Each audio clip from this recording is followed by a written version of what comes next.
禱告，詩篇130篇1至2節。耶和華我從深處向你呼求，主求你聽我的聲音，求你留心聽我懇求的聲音。我相信我哋仲係禱告得唔夠多嘅主要原因之一，就係我哋唔夠絕望啦。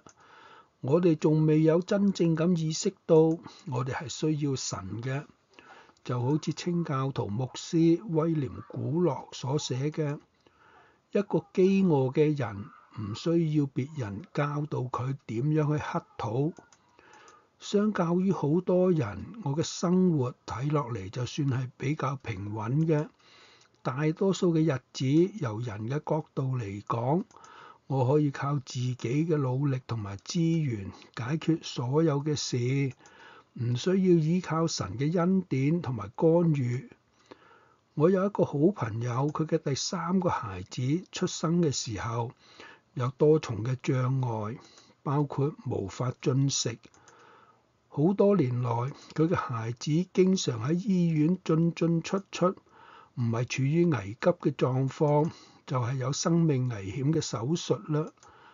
佢每日晚上都需要依靠呼吸維生系統，亦都好容易就猝倒啦。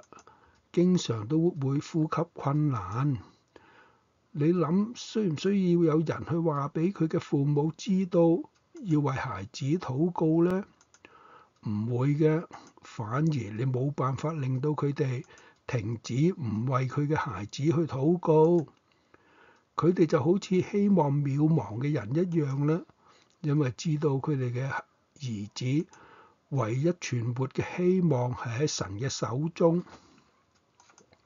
佢哋更加知道，唯一可以令到佢哋去度過呢個漫長時日同埋好多無眠嘅夜晚，係神嘅恩典澆灌住佢哋嘅生命，賜俾佢哋不可思議嘅能力同埋力氣。而事實上，我喺好多年前亦都曾經經歷過絕望咁仰望神嘅供應嘅日子，令我學習到去接受任何可以令到我更意識到我需要神嘅事發生。如果係絕望會催逼我去禱告，咁樣任何可以令到我更加需要神嘅事都變成係祝福啦。最近一次你覺得你情急拼命咁需要主係乜嘢嘅時候呢？即使當你嘅需要唔係咁明顯嘅時候，你又如何去維持對神嘅渴慕同埋依靠呢？求聖靈幫助我哋常存一個謙卑仰望嘅心啦。阿門。